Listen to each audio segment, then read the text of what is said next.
Interpol red alert, কি করবেন ওবায়দুল কাদের? জানাবো প্রশাসনের পক্ষ নিয়ে পাল্টাপাল্টি অভিযোগ এনসিপি বিএনপির। এবং সর্বশেষে জানাবো বৈঠক শেষে নজরুল ইসলাম খান, নির্বাচনের জন্য আন্দোলনের প্রয়োজন নেই। এতক্ষণ শুনলেন সংবাদ শিরোনাম, এবারে বিস্তারিত। ইন্টারপোলের রেড অ্যালার্ট, কি করবেন ওবায়দুল কাদের? শেখ হাসিনা ও আওয়ামী লীগের সাধারণ সম্পাদক ও সাবেক সেতুমন্ত্রী ওবায়দুল কাদের সহ 12 জনের বিরুদ্ধে রেড নোটিশ জারির জন্য আন্তর্জাতিক পুলিশ সংস্থা ইন্টারপোলের কাছে আবেদন করা হয়েছে। রেড নোটিশ জারি করতে ইন্টারপোলের কাছে পৃথক 3টি ধাপে আবেদন করেছে বাংলাদেশ পুলিশের ন্যাশনাল সেন্ট্রাল ব্যুরো। শনিবার পুলিশ ও আন্তর্জাতিক অপরাধ ট্রাইব্যুনাল সূত্রে তথ্য জানা গেছে।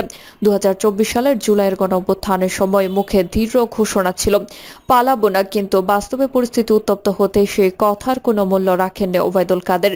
নিজে নিরাপদ আশ্রয়ে পালিয়ে গেলেও ফ্যাসিস্ট হাসিনার নেতৃত্বাধীন দলের অনেক নেতাকর্মীকে ফেলে রেখে গেছেন তার চরম বিপদের মুখে।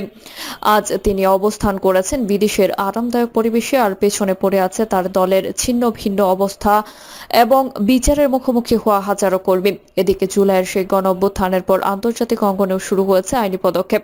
ক্ষমতাচ্যুত প্রধানমন্ত্রী শেখ হাসিনা সহ 12 জন শীর্ষ নেতার বিরুদ্ধে ইন্টারপোলের রেড নোটিশ জারির জন্য আনুষ্ঠানিক আবেদন করা হয়েছে। ওবায়দুল কাদেরের নামও রয়েছে সেই তালিকায়। এখন সবার মনে একটাই প্রশ্ন, এইবার কোথায় পালাবেন ওবায়দুল কাদের? আইনের হাত কি এবার তাকে ধরতে পারবে, নাকি আবারও ফসকে যাবেন ইতিহাসের দায় থেকে? ইন্টারপোলের রেড অ্যালার্ট বা রেড নোটিশ হচ্ছে এমন একটি আন্তর্জাতিক সতর্ক বার্তা যার মাধ্যমে কোনো দেশ আন্তর্জাতিক অপরাধে অভিযুক্ত বা পলাতক আসামিকে বিশ্বের অন্যান্য দেশে খুঁজে বের করার জন্য সহযোগিতা চায়। সদস্য রাষ্ট্রগুলো ওই ব্যক্তিকে খুঁজে বের করে আটক করে নিজ দেশে ফেরত পাঠাতে সাহায্য করে। রেড অ্যালার্ট সাধারণত তখনই জারি করা হয় যখন কোনো ব্যক্তি নিজ দেশের আইনে ফৌজদারি মামলার আসামি হিসেবে বিবেচিত হন এবং তার বিরুদ্ধে আদালতের গ্রেফতারি পরোয়ানা থাকে। এই ব্যক্তি যদি দেশে ত্যাগ করে বা বিদেশে আত্মগোপনে যান, তখন তাকে আন্তর্জাতিকভাবে খুঁজে বের করতে ইন্টারপোলের রেড নোটিশ জারি করা হয়। প্রক্রিয়াটি শুরু হয় সংশ্লিষ্ট দেশের ন্যাশনাল সেন্ট্রাল ব্যুরো থেকে। বাংলাদেশে এই কাজটি করে থাকে বাংলাদেশ পুলিশের ন্যাশনাল সেন্ট্রাল ব্যুরো। বিদেশে পলাতক শেখ হাসিনা সহ 12 জনের বিরুদ্ধে রেড নোটিশ জারি করতে ইন্টারপোলের কাছে পৃথক 3টি ধাপে আবেদন করছে বাংলাদেশ পুলিশের ন্যাশনাল সেন্ট্রাল ব্যুরো। এনসিপি সংশ্লিষ্ট আসামির বিরুদ্ধে আদালতের আদেশ সহ প্রয়োজনীয় তথ্যাদি ইন্টারপোল সদর দপ্তরে পাঠিয়েছে। ইন্টারপোলের সদর দপ্তর সেটি যাচাই করে দেখে আবেদনটি বৈধ হলে রেড অ্যালার্ট জারি করবে, যা তাদের 195টি সদস্য রাষ্ট্রে নোটিশে পাঠানো হবে। এই নোটিশে আসামির ছবি, পরিচয়, অপরাধের ধরন এবং কোথায় তাকে খুঁজে পাওয়া যেতে পারে সেই সম্পর্কিত তথ্য থাকে। সূত্র বলছে ওবায়দুল কাদের কলকাতার অভিজাত এলাকার রাজারহাট নিউ টাউনের একটি ফ্ল্যাটে স্ত্রীকে নিয়ে বসবাস করছেন। জানা গেছে বর্তমানে তিনি ডিএলএফ নিউ টাউন হাইটস প্লাজায় আছেন। প্রশাসনের পক্ষ নিয়ে পাল্টাপাল্টি অভিযোগ এনসিপি বিএনপির। প্রশাসন বিএনপির পক্ষে কাজ করছে, এনসিপি নেতা নাহিদ ইসলামের এই বক্তব্যে পাল্টা অভিযোগ করেছে বিএনপি। দলটি বলছে প্রশাসনের সঙ্গে বৈষম্য বিরোধীর এই সখ্যতা বেশি বা সবচেয়ে বেশি। বিএনপি নেতারা নাহিদ ইসলামের বক্তব্যকে পলিটিক্যাল রেটরিক বা রাজনৈতিক বাগাড়ম্বর বলেও বর্ণনা করেছেন। খবর বিবিসির। জুলাই গণঅভ্যুত্থানে ছাত্র নেতৃত্বের দল জাতীয় নাগরিক পার্টির আহ্বায়ক নাহিদ ইসলাম বলেছেন, বাংলাদেশের অনেক জায়গায় প্রশাসন এখন বিএনপির পক্ষে কাজ করছে, তাই এই ধরনের প্রশাসনের অধীনে নির্বাচন করা সম্ভব নয়। গত বুধবার ঢাকায় সফররত যুক্তরাষ্ট্রের 2 জন উপসহকারী পররাষ্ট্রমন্ত্রীর সঙ্গে বৈঠকের পর সাংবাদিকদের কাছে ওই বক্তব্য দেন নাহিদ ইসলাম নিজেও কিছুদিন আগে বাংলাদেশের অন্তর্বর্তী সরকারের উপদেষ্টা ছিলেন। তিনি উপদেষ্টার পদ থেকে পদত্যাগ করে দলের নেতৃত্বে এসেছেন। এখন তিনি প্রশাসনের নিরপেক্ষতা নিয়ে প্রশ্ন তুলেছেন।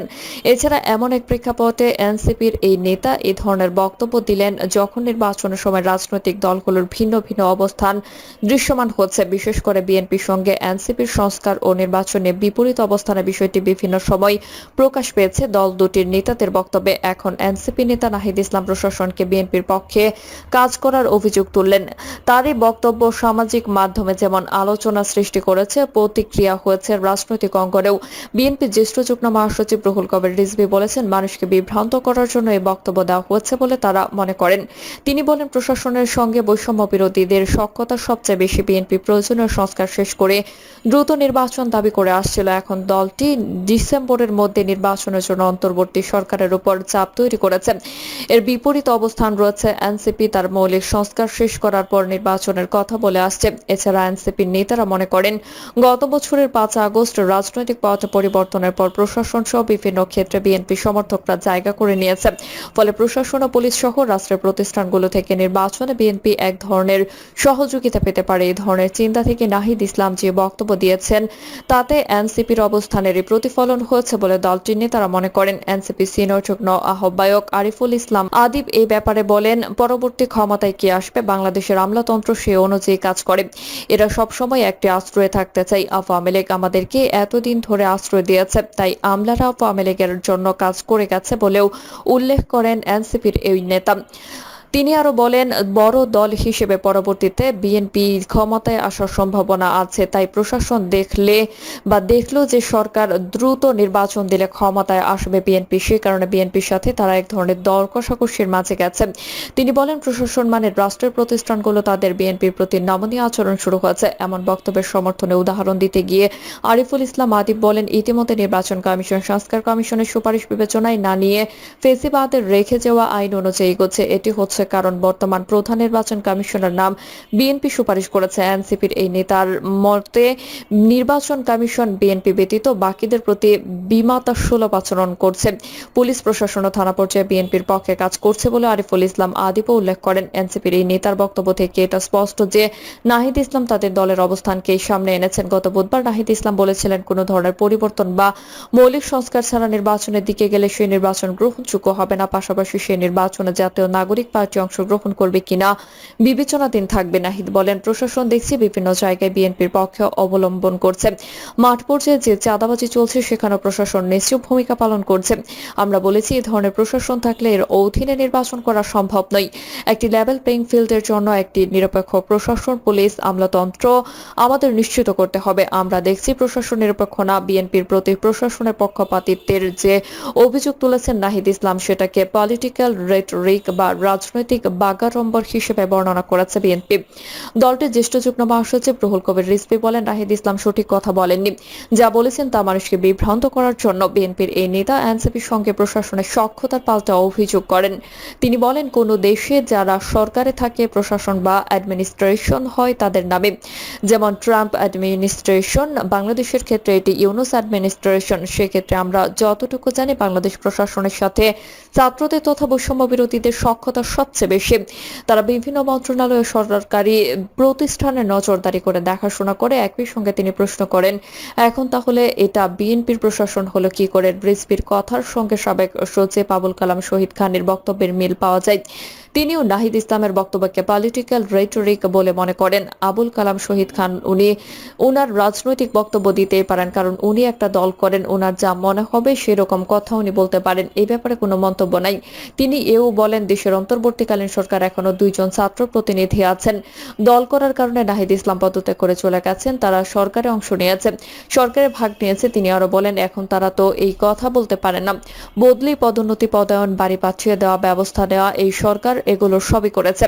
সুতরাং এটিকে বিএনপি প্রশাসন বলা ঠিক হবে না। যদি বিএনপি প্রভাবিত প্রশাসন হয়ে থাকে তাহলে দায়ী এই সরকারের এবং ছাত্র প্রতিনিধিদেরও। এই ধরনের কথা বললে সরকারের প্রতি নেতিবাচক ধারণা চলে আসে। তিনি মনে করেন, নির্বাচনকে বিতর্কিত করা, প্রলম্বিত করা বা নির্বাচনে অন্যরকম চিন্তা ভাবনা থেকে এখন এসব রাজনৈতিক কথাবার্তা বলা হতে পারে। তবে এনসিপি নেতা আরিফুল ইসলাম আদিব বলেন, মন্ত্রী, আমলা, অন্যরা প্রেসার গ্রুপ হিসেবে কাজ করে, তাই উপদেষ্টারা চাইলে সবকিছু বাস্তবায়ন করতে পারেন না। এদিকে নাহিদ ইসলামের অভিযোগের ব্যাপারে সরকারের উপদেষ্টা সৈয়দা রেজওয়ানা হাসান ও আসিফ মাহমুদ সজীব ভুঁইয়ার সঙ্গে যোগাযোগ করেছে বিবিসি, কিন্তু তাদের কোনো বক্তব্য পাওয়া যায়নি। বৈঠক শেষে নজরুল ইসলাম খান, নির্বাচনের জন্য আন্দোলনের প্রয়োজন নেই। বিএনপি স্থায়ী কমিটির সদস্য নজরুল ইসলাম খান বলেছেন, নির্বাচনের দাবিতে আন্দোলনের প্রয়োজন নেই, কারণ এই সরকারকে তো আমরাই সমর্থন দিয়ে বসিয়েছি। বৈঠকে নির্বাচনের বিষয়ে কি ধরনের সিদ্ধান্ত হয়েছে এমন প্রশ্নে নজরুল ইসলাম খান বলেন, সবেমাত্র আমাদের একটি জোটের সঙ্গে আলোচনা হয়েছে। বাকি জোট ও যোগপথ আন্দোলনের শরিক দলগুলোর সঙ্গে আলোচনা শেষে পরবর্তী সিদ্ধান্ত নেওয়া হবে। নির্বাচনের জন্য আন্দোলন করার প্রয়োজন আছে বলে মনে হয় না, কারণ আমরাই তো সরকারকে সমর্থন দিয়েছি। নজরুল ইসলাম ইসলাম খান বলেন, বহু বছর ধরে জোটবদ্ধভাবে কখনো যুগপৎ কাজ করেছি, ফলে আমরা অনেক ঘনিষ্ঠ। কয়েকদিন আগে প্রধান উপদেষ্টার সঙ্গে বৈঠক করেছে, আমাদের সহযোগী হিসেবে তাদের বৈঠকের বিষয়ে জানিয়েছে। আগামীতে আমাদের করণীয় কি তা ঠিক করতে হবে এই বৈঠকে। প্রিয় দর্শক, এই ছিল এখনকার সর্বশেষ সংবাদ। আপনি সব সংবাদ পেতে চ্যানেলটি সাবস্ক্রাইব করে বেল আইকনটি ক্লিক করে রাখুন।